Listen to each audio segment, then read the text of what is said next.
Very good evening, Zimbabwe. This is Studio 7 Live Talk coming to you live from the Voice of America in Washington this June the 4th, 2015. Welcome to the women's segment, the Women's Roundtable, where we speak about issues affecting women. I'm Marvelous Mhlanganyahuye. And I'm Praxedis Jeremiah. And tonight on the Women's Roundtable, we are speaking about the plight of vendors, whose majority are women. What are your views on the issue? To join our discussion, you can call us on 001-202-619-2077. The number again, 001-202-619-2077. And we'll call you back.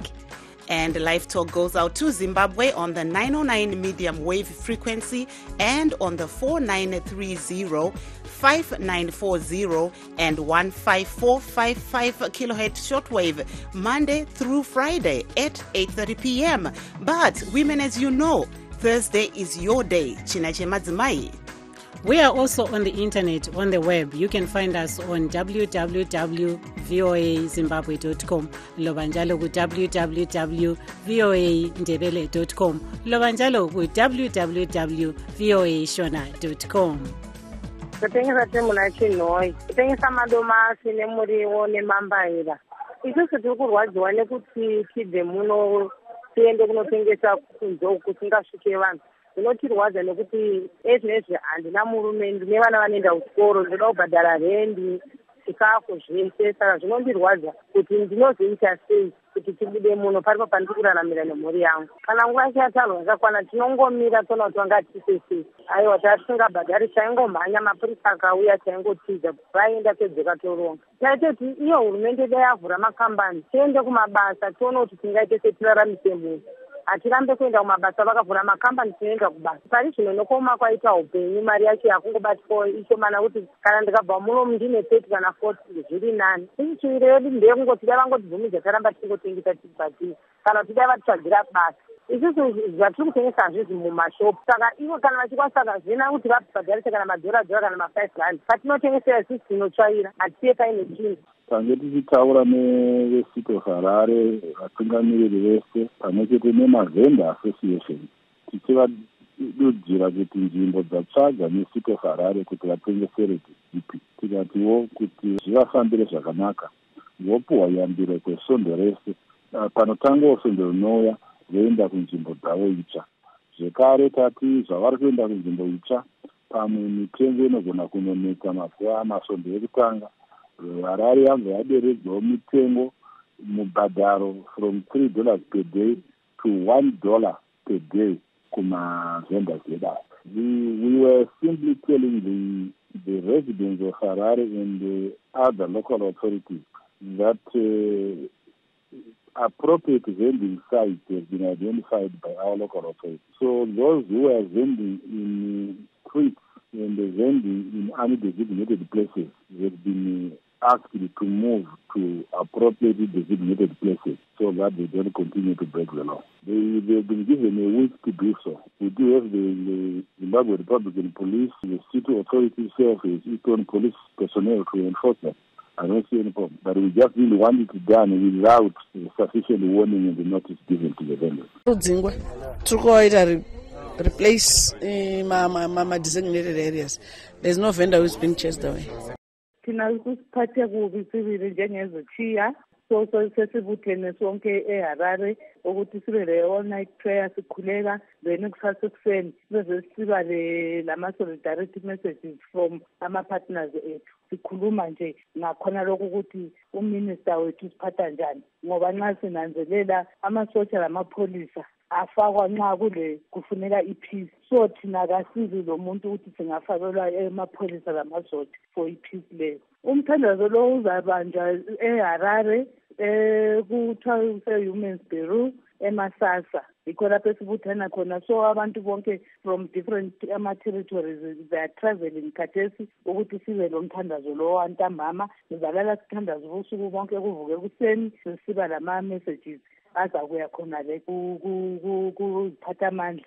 Then izolo mina ngivele ngiseHarare kwenzakala vele ngikhona ngapha eHarare ngike saba lesikhathi sokuthi sihlangane lo mayor weHarare sahlangana lamanye ama-organizations sikhuluma ngakho khona lokho sikholela ekukhulekeni sikhulekela lowo moya ngoba ubone ngathi ngumoya omubi ole politics phakathi ukuthi sibeke konke kuNkulunkulu ngoba sizidala zikaNkulunkulu lakhona lokho kwenzakalayo uNkulunkulu kasambulele sibonise indlela asikho ku-politics so yikho sifaka uNkulunkulu ukuthi bona laba ama-politicians abakuzamayo ukudlala ngathi budlala ngempilo zethu uNkulunkulu ebe lapho.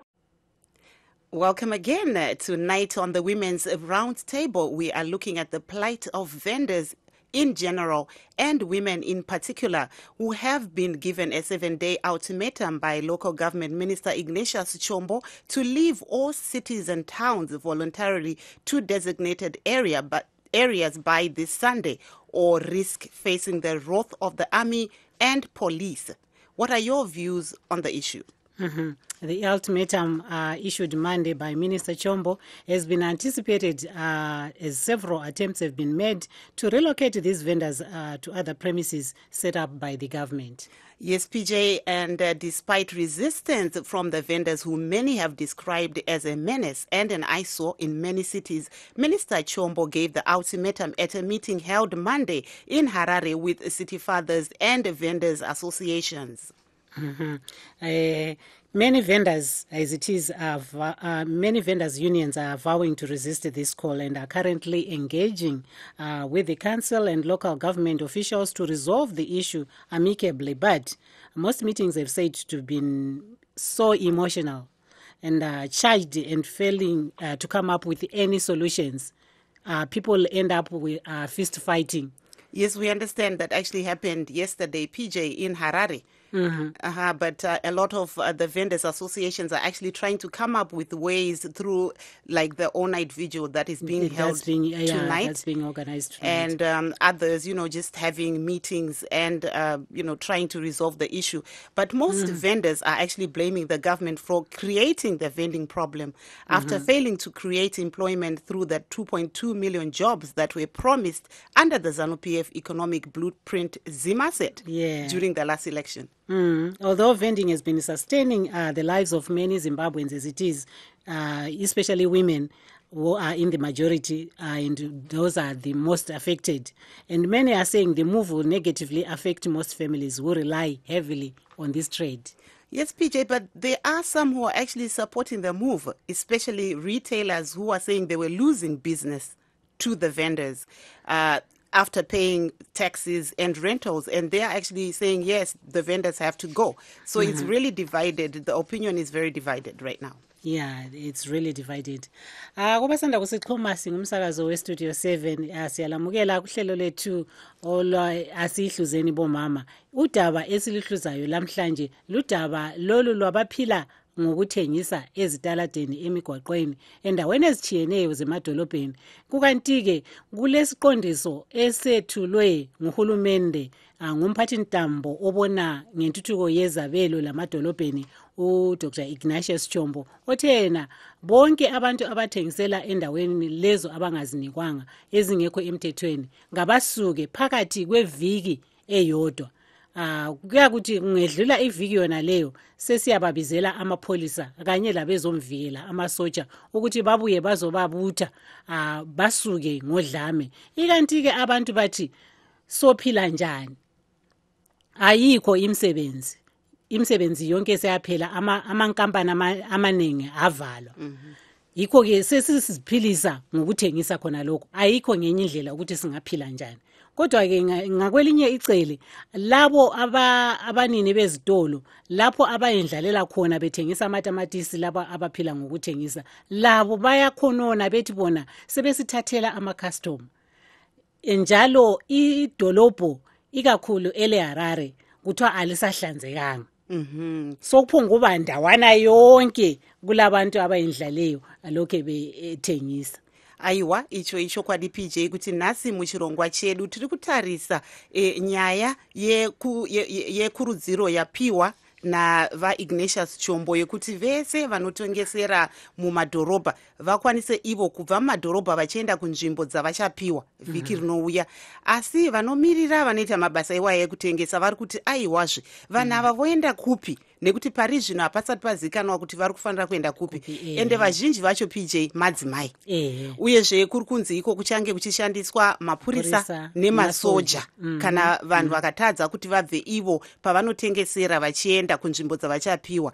Asi mukutaura kwataita nevamwewo vanoita basa rekutengesa vati ivo vakatanga muna 1983 vari kuti ini ndokurarama kwandandiri kuita. Vana ndakaendesa kuchikoro nekutengesa. Murume akashaya, ndine vana vanokwana ivo 6, ndoita sei? Saka nhasi ndo zvatiri kutarisa, nekuti uyezve pane mamwe masangano izvezvi kutaura kwatiri kuita vari kutonamata ivo kuti pawanikwe ipo pachibuda zvakanaka panosvika svondo, nekuti vapuwa kusvika musi wesvondo kuti svondo ikasvika musati mabva mamuri kutengesera, aiwa muchaona masoja nemapurisa. Tiri panyaya iyoyo PJ, we are lucky to have in our studio an in-house guest who has been really, we have been fortunate. These past weeks. We had Gladys last week, and this week we have another Gladys. Miss Gladys Lachwayo, a political analyst who's also doing her studies here in Washington. Thank you and welcome to the program tonight. Thank you so much for hosting me. And give us your take. You heard from our listeners, you heard from Minister Chombo. What's your take on what is going on in Zimbabwe right now? I think the issue of vendors is really a disturbing issue. Because the government must be able to come up with policies knowing fully well the context that we are living in. I think it's not a secret that Zimbabwe's economy is not performing well. For the past 15 years or so, we have seen unprecedented levels of unemployment. We are talking about, more than 80% unemployment in the country. And in a country which is rated one of the most educated on the African continent. So what it means is that we are churning out graduates from universities across the country. And these people do not have jobs. And they had turned to vending as a mechanism of trying to fend for themselves and fend for their families. So when the government is now making a policy pronouncement that they are now saying that vendors must get out of the town, must get out of the places where they've been conducting vending. This is, not being sensitive to the plight of the people. I think as a government that has been at the helm of governance in our country for the past 35 years, they should know better the status of our economy. And since they've been in government, they know exactly the kind of challenges that we are facing as a country. And one would have expected that because of those reasons, they are supposed to understand where the people are coming from and be lenient and make policies on the basis of that kind of context. But we do not see that, and we think the government must be sensitive to the plight of the people. They promised jobs just in the last election. They said that we are going to give you more than 2 million jobs. That was one of their manifesto clauses. But now they are reneging on that promise. And it's only fair for them to understand where these people are coming from, and to, they need to focus more on the broader issues that are contributing to the economy not performing. In my opinion, they need to be focusing on the investment climate. They need to be focusing on more broader issues that actually make sure that the economy is revived. We open up our industries and all of those things, as opposed to fighting with the people. Tombopindira ipapo kungoti muti gaga tisati tatora mumwe munyarikani wedu. Muri kuona sei imi zviri kuitika izvi munyika? Tiri kuona nhasi kuri kunzi kune munamato. Zvingabatsira here kuti pawanikwe pachisanduka pfungwa kwavachombo? Hongu munamato hauna kushata.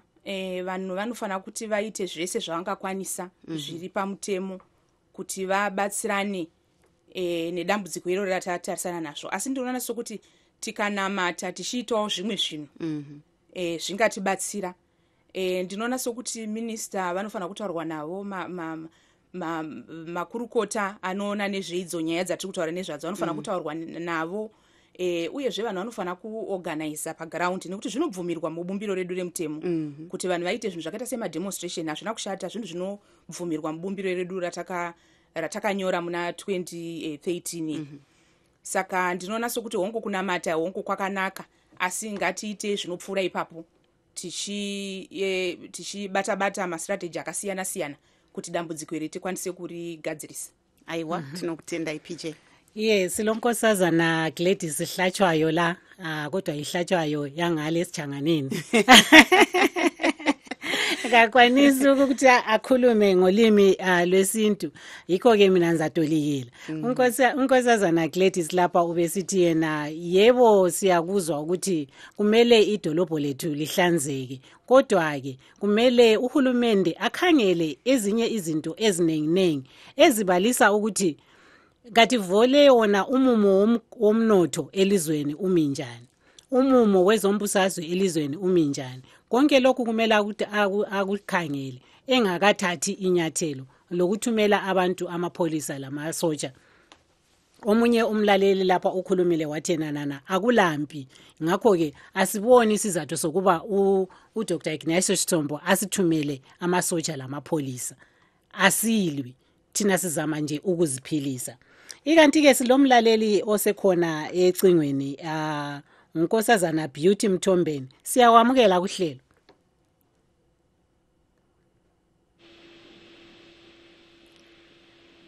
Ya siyakwamukela nkosazana Beauty Mthombeni. Yebo linjani? Isikhona linjani? Nanyaphila. Uyaluzwa udaba lwethu olusegudwini wena ke umnini wesitolo lapho esithengisa impahla khonapho eHarare. Wena ke uthini ngalabo abathengisa phambi kwesitolo sakho bethe bezama ukuziphilisa?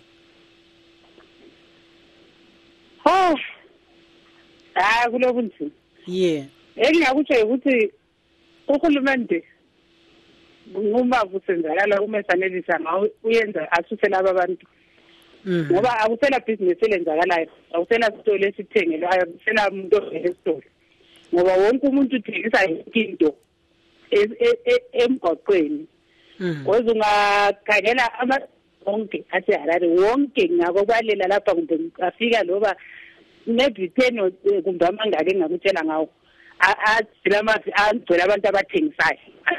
Kanti bakhona abathengisayo kuthengisa impahla yokugqoka kuthengiswa even lama supermarket ngasabalimi lama supermarket kodwa akusela business enzakalayo. Ngoba umuntu wonke anazicala futhi ekukhumbula ukuthi impahla le ngokene siyathengisa uyathengisa. Uthi kunje uzithoka even ufirst street ngokwakhe akasekho so ufirst street nalo sikwazi ukuthi lani kwakuthatha light ama Christmas lights kuwathini asilo lonyaka sizalayitha kuhambe njani ufirst street ngoba kugcwele izicathule kusikale sukaqala le kusamora zayiphutha kuRobert Mtaka kugcwele abantu abathengisa izicathule. Uhambuye kuRizende kunjalo uyehluse akuphuma ukuthi yale ne-flyover le eqonda kuStunguza kulaba abamafoni labo bagcwele kulabanye labo abakuthatha abathengisa ama-groceries so i-situation yakhona vele is so bad ayikona nto njani. Wena ukhuthazani-ke nkosazana Mthombeni? Inti wena ukhuthazani ukuthi uhulumende ngawenzani? Kuhle yini ukuthi athumele amasoja lamapolisa? Kodwa kusuka abasuke iqiniso ukuthi kusuka abasuke civil lapha ngoba akusabanga kuhle. Akubanga kuhle angazi ukuthi uzababeka kuphumbuza abasako kodwa kusuka akumele basuke ngoba akusekho right. Uzazi ukuthi uzasebenza which way but iqiniso ukuthi kusuka laba abantu abasuke. Ngoba iHarare lokuthi thatha icapital city sokuphonga ukukhuluma nje. Yesabeka uthi ngabana kusemini nguthathele ipicture nguthumezeli uzabona into engikhuluma ngayo ukuthi kunjani. Ukusuka abasuke sizadike ngombe bombe uzabathika ngombe abathikele indawo ngiyabasa kuphi angikwazi ngombe yi-indigenization ngathi izima sethi kumbe inenzakalayo kodwa akusekho right. Yeah. Bamba khonapha ecingweni Nkosazana Mthombeni. Marvelous. Miss Mthombeni, Beauty Mthombeni is a boutique owner along Face Street, and she says business is really very low. They've got overheads. They have to pay rent, they have to pay electricity and all of those things. But you find that everything is being sold in the streets. Even shoes, clothes and everything, tomatoes, even supermarkets are not even making a profit because all the buyers or all the customers are flocking to the streets. Interesting there, PJ. And we seem to have one of our other guests, Tendai Kokera of the Zimbabwe Chamber of Informal Economy Association. We'll get her on the line and also ask her to perhaps, react to what Ms. Mtombeni is saying. Yes. Hello, Ms. Kokera. Makadi yenyu. Aiwa, tina muzvare Beauty Mtombeni vari pano vativo vane chitoro chavo muHarare uyezve vari kuti imi muri kuita zvekutengesa mumigwagwa maakuvatorera bhizinesi. Saka ivo vari kutoti zvakanaka zviri kuitwa negovernment izvi nekuti ivo sevanhu vari kubhadhara rent nezvimwewo vanenge vachidawo kuti vaone bhizinesi ravo richifamba. Imi munoona sei zviri kutaurwa namuzvare Mtombeni?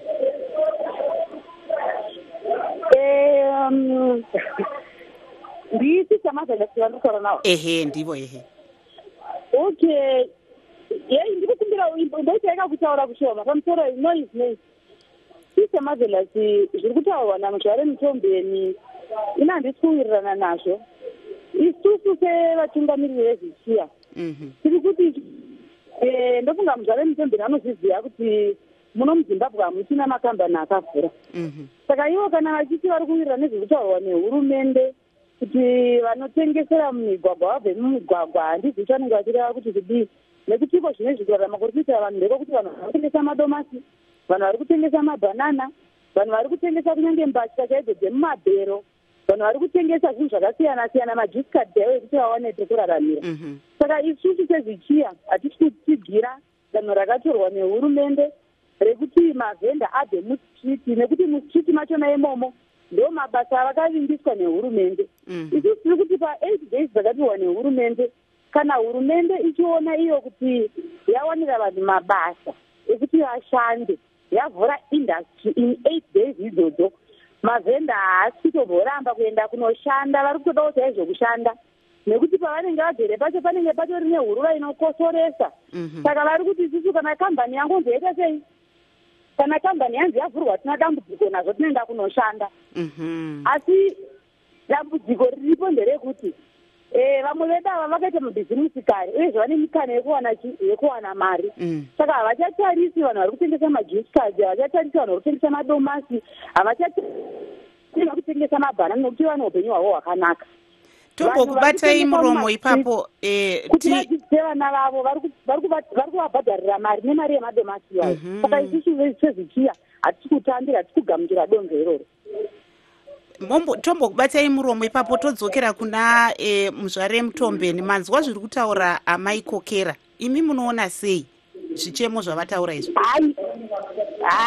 Ukumuzanyamuza kodwa iqiniso ukuthi indaba yejusikadi akho problem nekuthi yejusikadi akula ndawo ayivalileyo emgwaqweni akuhambeki. Ngikhuluma ngokuthi i-inconvenience ekhona nje wakithi ukuthi abantu abathengise kodwa i-inconvenience enzakalayo yiyo ebuhlungu ngoba amanye ama-street avaliwe lokuthi lezi moto zisakwanisa ukuthi zihamba nje. Indima yami yokuthi umuntu wonke kumele athengise, kumele ngoba abantu abanamsebenzi kumbe kumele kuhambe nje.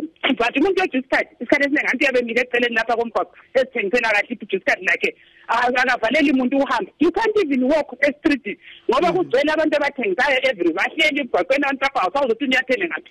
So esikagene silakho ukuthi isayithi ye-capital city yengasamanga kuhle.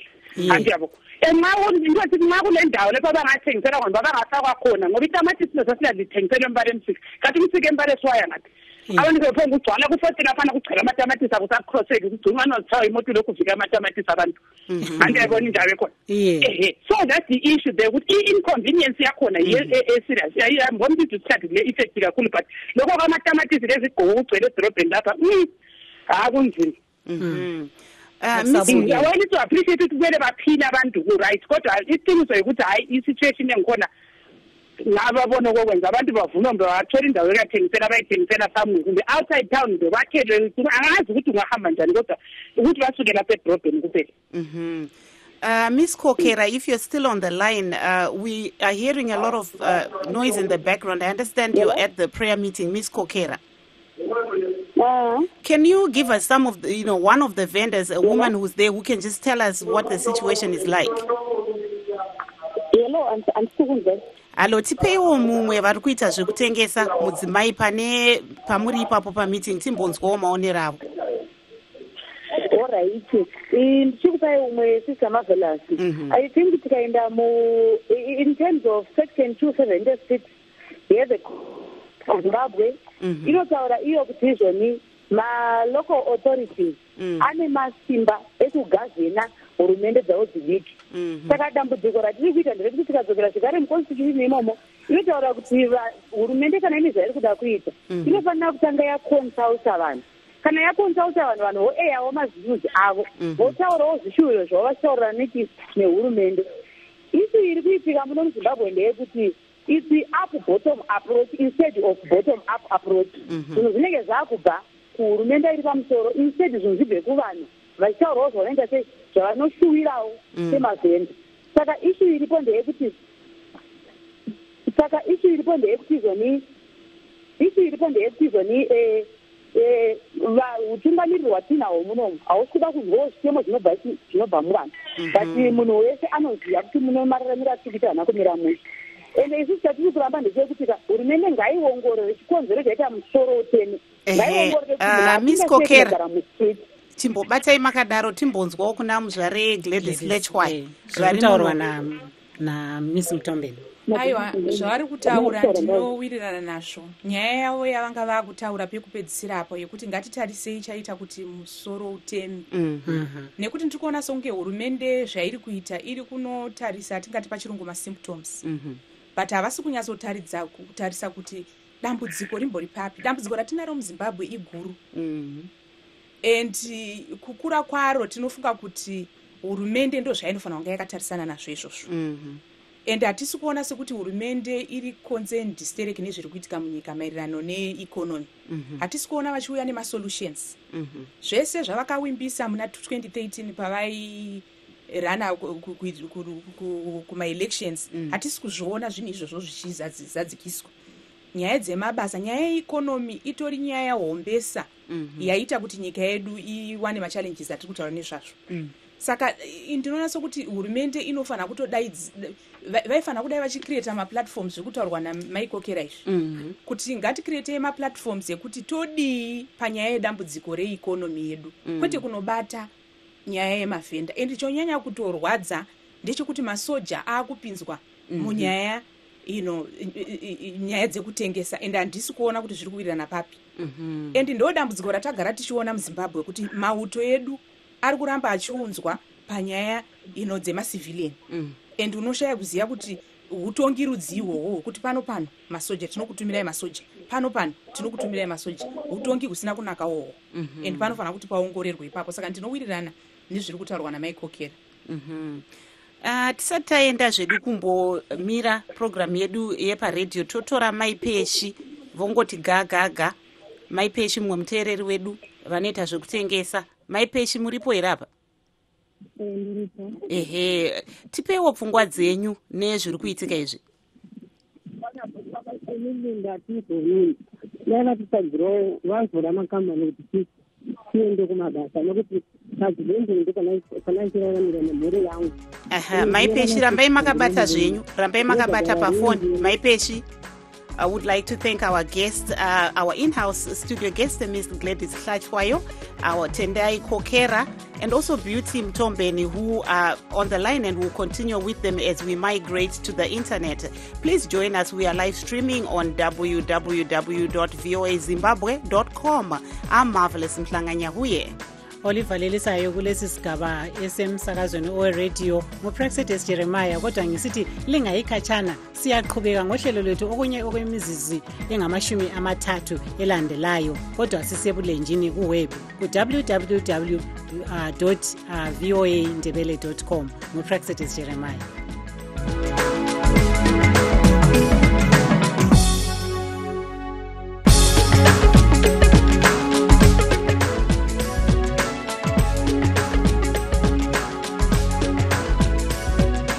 Welcome and welcome again if you are just joining us. This is the Women's Round Table. Tonight we are looking at the plight of vendors in general and women in particular. PJ, as we were speaking earlier on, there has been an ultimatum that has been issued by the local government minister, Minister Ignatius Chombo, saying that all vendors should leave city and town centers by Sunday and should go to designated areas, but the vendors are resisting, saying they will lose their business. So we are here to look at some of those issues, and we have with us in studio also our guest, Miss Gladys Hlachwayo.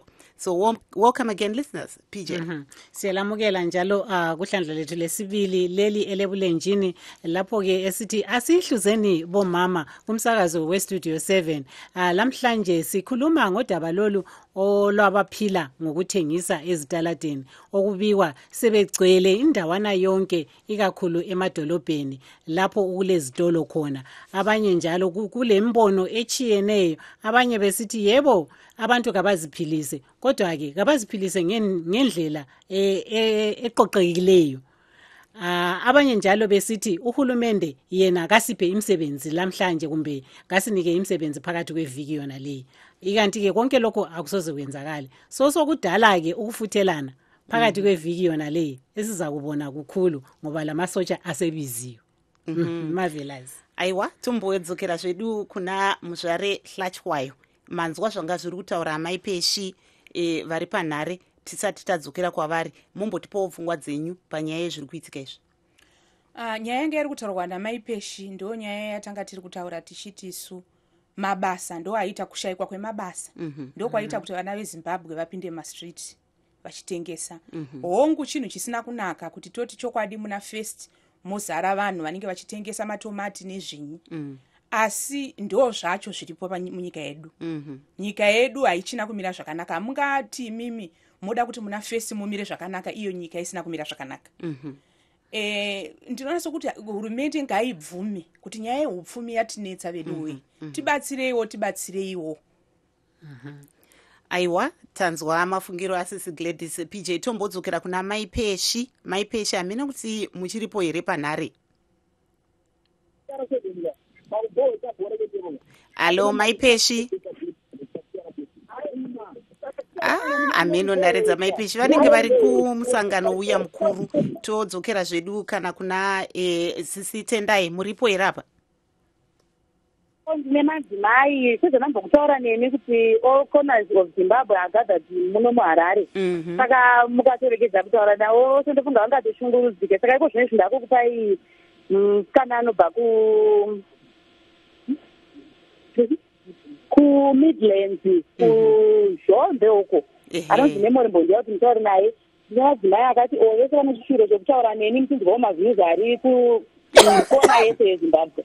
Aiwa, pakanaka, asi vongoti gaga. Sisi Memory tinokuchingamidzai pachirongwa. Sisi Memory, makadii zvenyu amai? Aiwa, tiri wadi. Imi munotengesa chii uyezve muri kuona sei zviri kuitika izvi? Ini ndinotengesa mbatya. Onzero yekuti titengese mbatya muno munyika dziri ma-second hand clothes yekuti muno munyika hamuna industry. Handiti maona hamuna industry yekuti vanhu vaende kumabasa. Saka we have been forced kuti tibude kunze kwenyika tichindopfeka hembe dzakapfekwa kare nevamwe vanhu, tichibatwa sevanhu vasina nebasa rese. Nekuti hurumende yedu tisati tasvika kuma-elections muna 2013, hurumende yedu yakavimbisa 2 million jobs. Iye zvino taane more than 2 years, 3 years after the election, mabasa aya hakuna. And isusu tiri kuti dei government current government yapa vanhu at least a quarter, just a quarter of the 2 2 million jobs dzayakavimbisa vana vezimbabwe. Ndinofunga mavhendors ese aibuda mumigwagwa vakaenda kumabasa nokuti it's not their choice. Hapana akasarudza kuti inini ndikapedza chikoro ndoda kuita vhenda, nekuti mukatarisa iye zvino majority evanhu vese vari kuita vending vana vadiki maform 6 mauniversity graduates vari kutengesa airtime mumastreets. Handiti maona chitipeiwo mumwe mudzimai vangoti gagaga votaura zita ravo nezviri kuitika kwavari. pasita ino. Tipei vamwe. Halo, taura yenyu zita renyu uyezve kuti muri kutengesa chii? Ndinonzi Mai Mpawaenda, Felicitas Mpawaenda kubva muChegutu. Chegutu mukatarisa mavhenda ese arimo mazhinji acho madzimai ari kuriritira mhuri kuti vana vaende kuchikoro, kudya, kupfeka. Vana baba havana kana chavari kushanda muChegutu, hamuna kana industry kana one. Vamwe vanoroja, mari yekubhadhara dzimba dzekuroja iri kutobva kuvhenda ikoko. Vamwe vari kutogadzira kutenga masendi, vari kutobva nayo murodhi imomo muvhenda imomo. Saka chikumbiro chedu chenge chiri chekuti hurumende dai yatinzwirawo, yanzwirawo tsitsi nherera dziri kurerwa nevhending. Chirikadzi dziri kurarama nekuvhenda. Saka izvozvo tinenge tichikumbira kuti mutinzwirewo tsitsi, muregere, muite imwe njira yakareruka kuti mai aone kukwanisa kushanda achishandira mhuri yake mune zvakanaka, pane kuti adzingirirwe nemapurisa, odzingirirwa nemasoja, achirohwa. Hamuonawo kuti izvozvo zvinenge zvafumuka munyika medu? Aiwa, ichokwadi ichocho. Sisi PJ vari pano vari kubvunza kuti hapanawo here vabva kubulawayo vatingataure navo timbokhuluma. Tiri kuenda neraini waripo webulawayo. Ngavambouyawo vebulawayo vataure nasisi PJ vari panapa. Aiwa, waripo, kana wekwamutare waripo, kana wekunhingi wekugate bridge waripo. Tiripo Zimbabwe yese takangotenderera tese tiri pano. Saka chimbotipei vanokhuluma vataure nasisi PJ timbonzwawo kuti kwakadii kubulawayo nenyaya iyoyi. Zvakanakai bulawayo. Hello. Yebo, ngikhuluma lobani? Khuluma lo Mbegezeli. Lobani? Mbegezeli. Mbegezeli. Sipheke umnqondo wakho ngalolu daba. Into khona lapha ukuthi abantu bazondile. Abantu they are not happy this declaration esibe khona. Yebo. So lina liyenza umthandazo, libona ngani uzanceda na umthandazo? Ayibona mama, siwoke from Rwanda. Kade sisosere siharare kahle. As we speak now. Zira eRwanda phansi le Rwanda sine mathebeleni South. Usanganela labanye bavele kwezinye indawo. Ukuthi zokukhuluma labantu bonke abathengisa, sithengisa amabhele, bathengisa ama-fruits and veggies. Lokho kwenziwayo ukuthi asivumelani lakho ukuthi i-army ingenele isiyasithatha. Ukuthi i-army iyasixotsha emgwaqweni lapho esithengisela khona. Lina likhuthazani ukuthi uhulumende wenzani? Hayi, thina sisho siyacela ukuthi uhulumende asihloniphe. Njengami entelayo ukuthi asihloniphe ukubona singene emgwaqweni sithengise, kuvunyelwe ukuthi abantu bethengise njengoba manje sivela koBulawayo. Sihlanganele labanye abantu abavele hara siyahoka mama, sikuthi sile mali kumbe lento esikhuthaza ukuthi sisebenze, asila mali asilalutho. Kumele kudala imisebenzi. Siyasebenza, singabantu abazisebenza, siyacela nje ukuthi uhulumende asihloniphe ukuthi sisebenze njengabantu. Yisho isicelo sethu esikolo. Hayi, siyabonga mnewethu Mbegezeli. Kulomunye yini okhulumayo? Mbalo okhulumayo? Ngithi kulomunye yini ongenelisa ukukhuluma ngesintu? Ukhona lapho comrade Manning. Umama lo. Akula owesifazane na kumbe umama? Okay. Yeah. Good evening. Yes, this is Comrade Manning from Ployo, First Vice President Chair. Yeah. Sibecela umuntu ongumama, lingasidingela yini umuntu ongumama? Oh, umama. Yeah, umuntu ongumama. PJ takamirira kutora vateereri vanyarikani vedu tombodzokera kuna muzvare Gladys Lachwai kulo mlalelo khona la singakayi ku Gladys. yebo saka it's okay. Yeah. Siyakwamukela mne wethu Maduma. Linjani sisi? Hayi siyaphila linjani lina ngapha? Hayi siyaphila. Nantu udaba olusegudwini.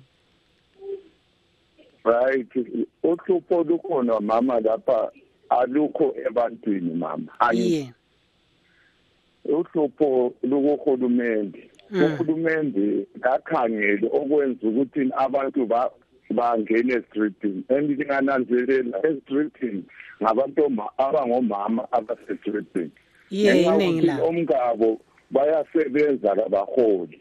Yeah. Angithi bezama ukuthi nibancede izimuli zabo. Angithi. Yeah.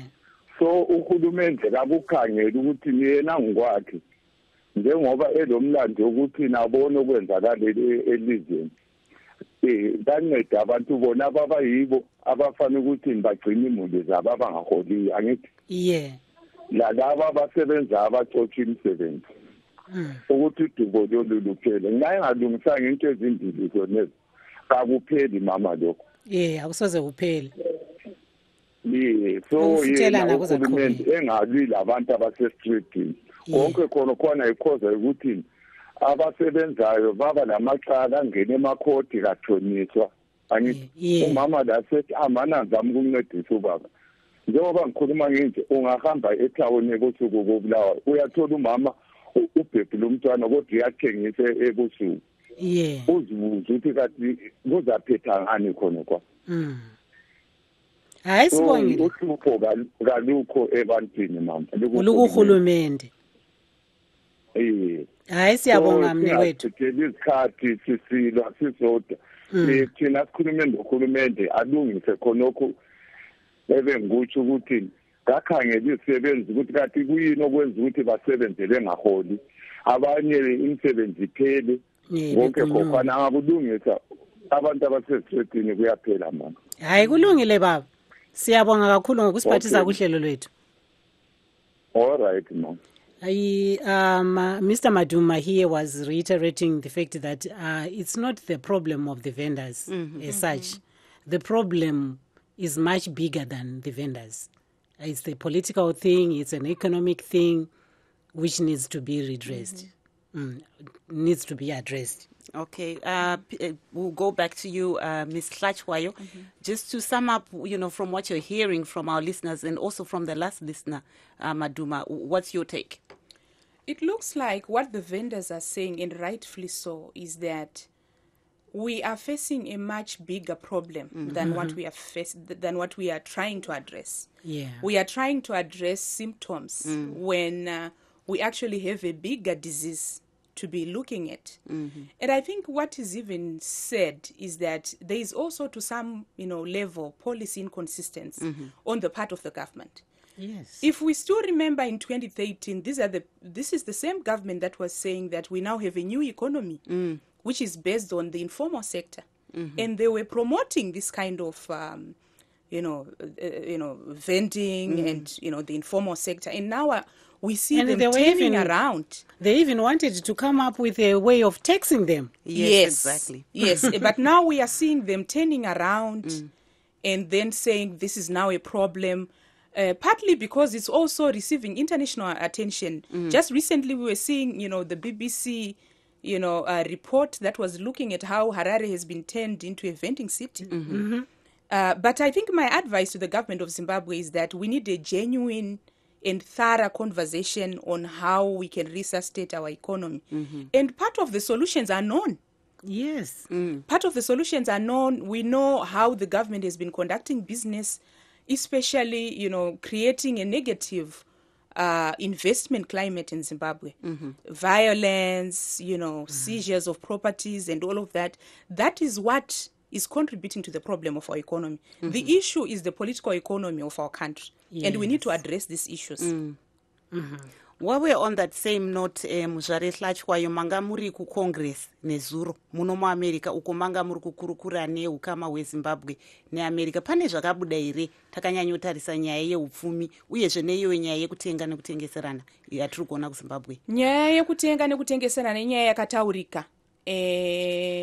Vachitaurawo vanga vakamirira vanoshanda nematrade unions veSolidarity Trust vakataurawo kuti nyika yazara vanhu vari kutengesa nekutengeserana nekuti ndiwo chete mabasa ariko kumusha. Saka nyaya yeikonomi inyaya yakataurika zvakanyanya tiri kuCongress uku. VekuCongress yekuAmericawo vachitaridza kushushikana nekunetsikana nekuri kuita vana veZimbabwe kumusha. Ndingangoti hapana hapo zvakazotaurika maererano nekuti dambudziko ropedzwa sei, asi ndinoona soti panga pane kuwirirana kuCongress yekuAmerica kuti chanetsa inyaya yeleadership. Utungamiriri unofanira kuti huonekwe kuti utungamiriri husimbe uyezve huite utungamiriri hwejekerere kuti hugokwanisa kunge huchitaura nevana veZimbabwe zvakanaka zvisina kutumirana masoja sezvatiri kuona izvi. Saka nyaya yeutungamiriri inyaya yakataurika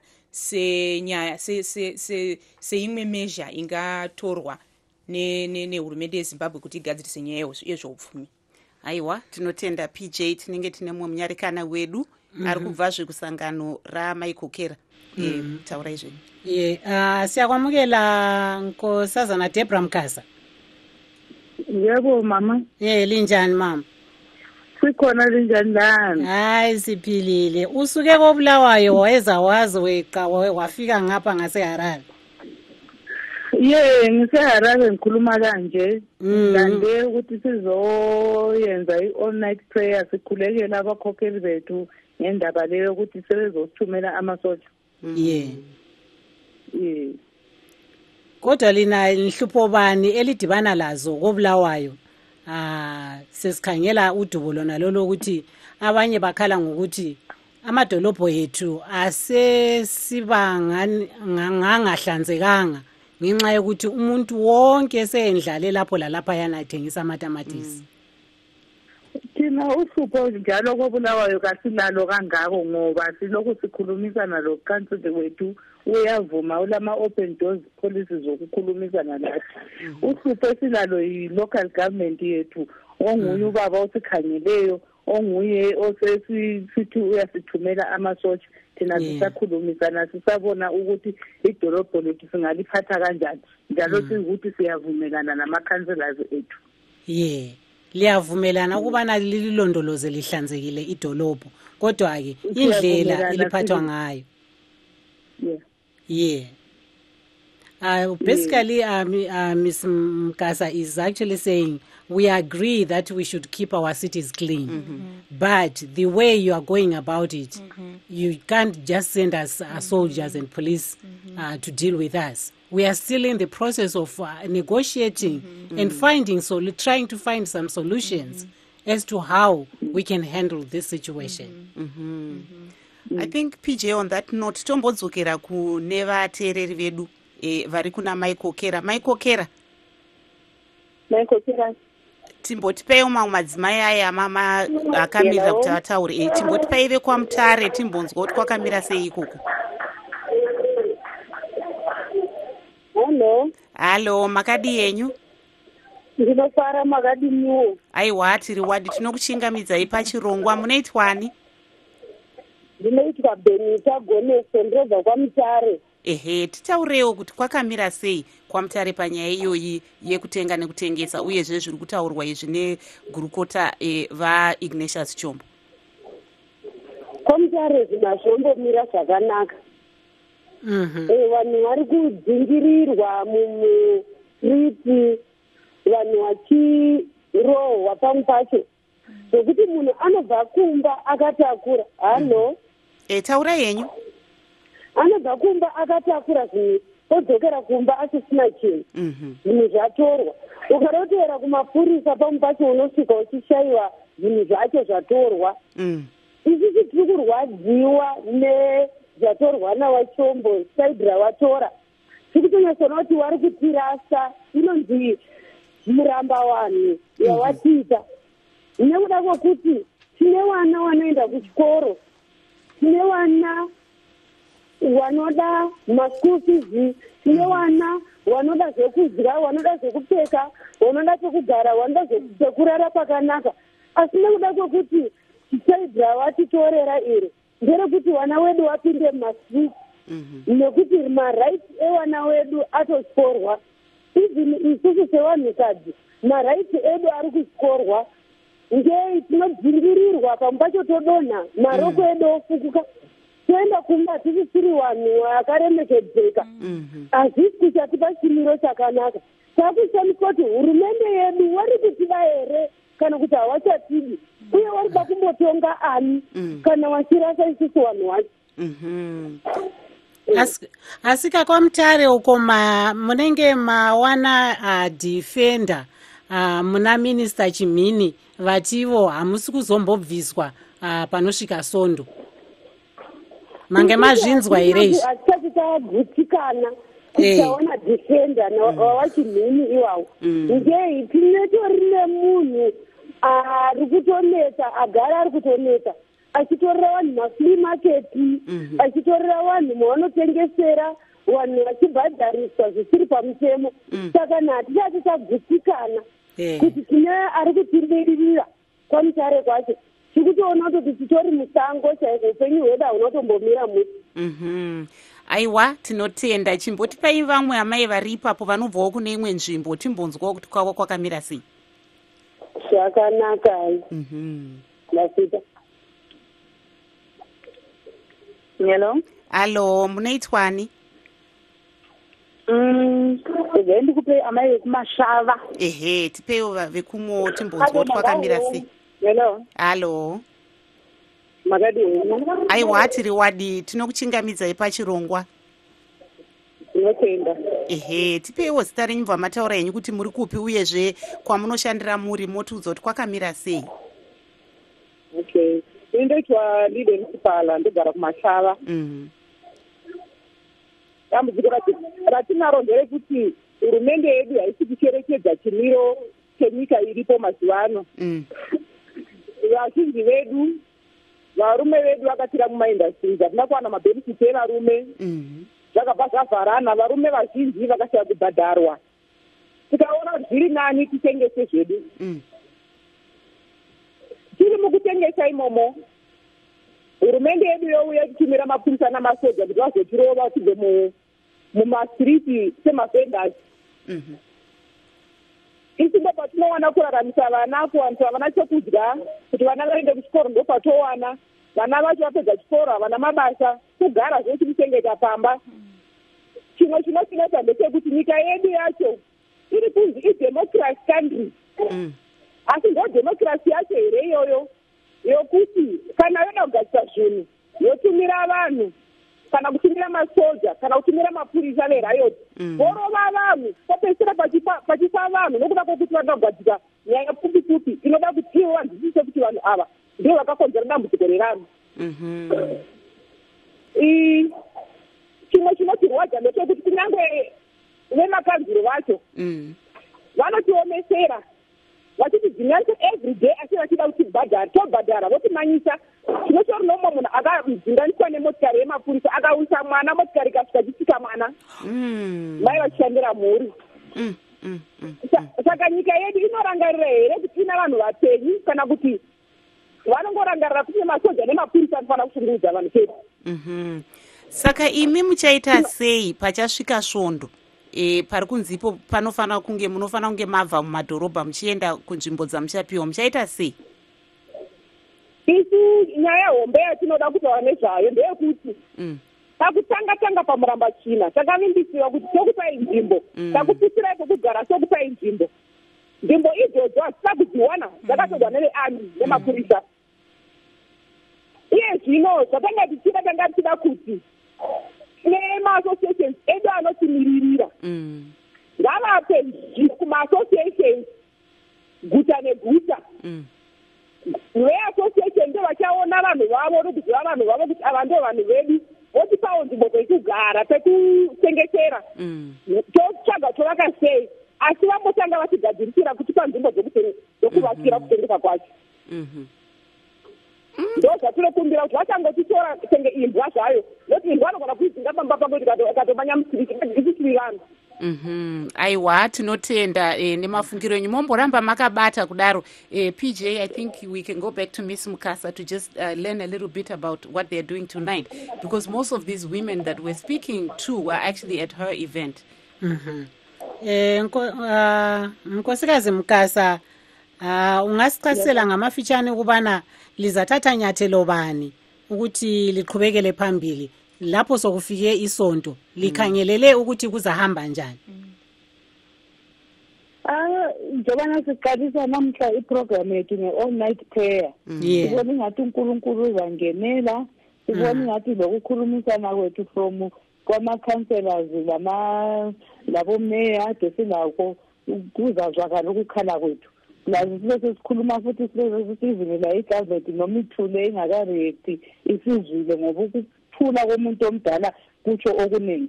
I think vele sesi-active gwakwana, angiboni ukuthi layo uzagcina ethumela lawo masotsha. Xa ezathumela hayi izalindela kodwa kathi phumi emgwaqweni. Uzayenza lokho akucabangayo njengohulumende wethu. PJ, she was basically saying, I'd asked her, what are you going to do come Sunday if nothing has happened? And she's still hopeful. And she's saying, we're still hoping that the negotiations, that's why we are we are prioritizing God, that he intervenes. Now we need divine intervention yes. in this whole situation.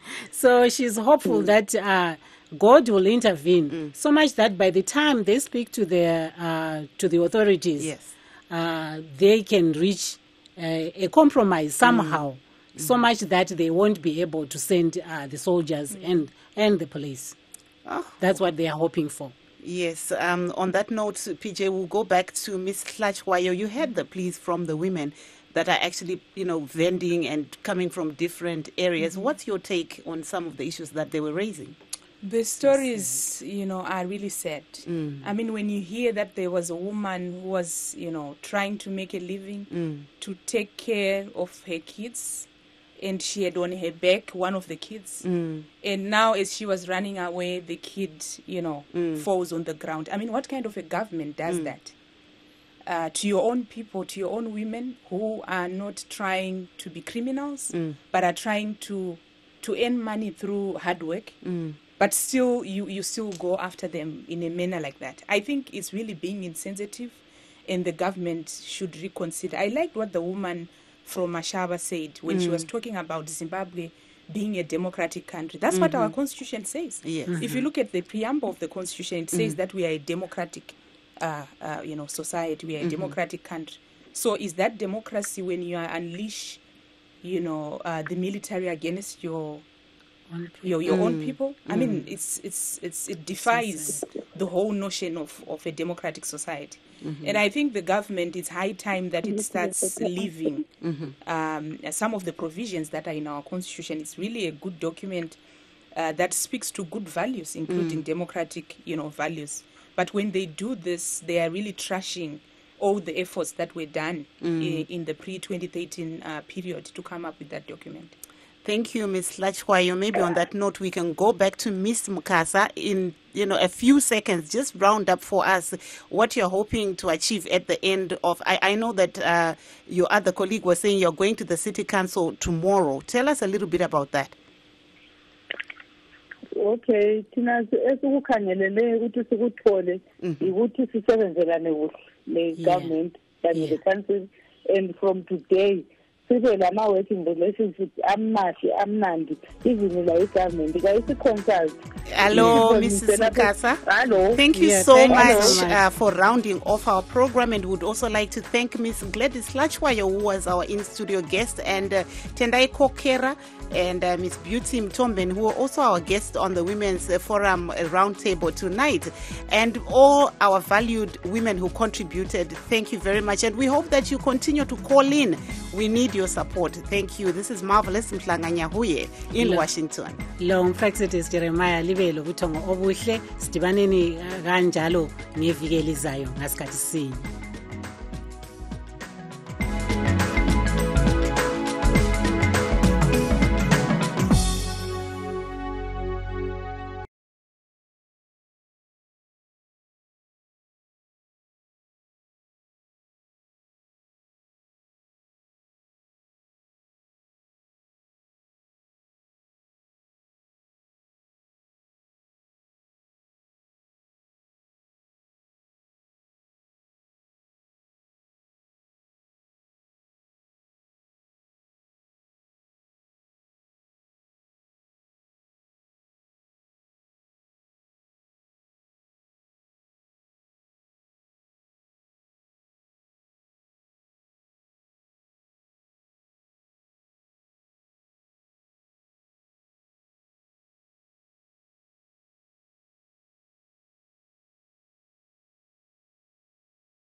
Bye.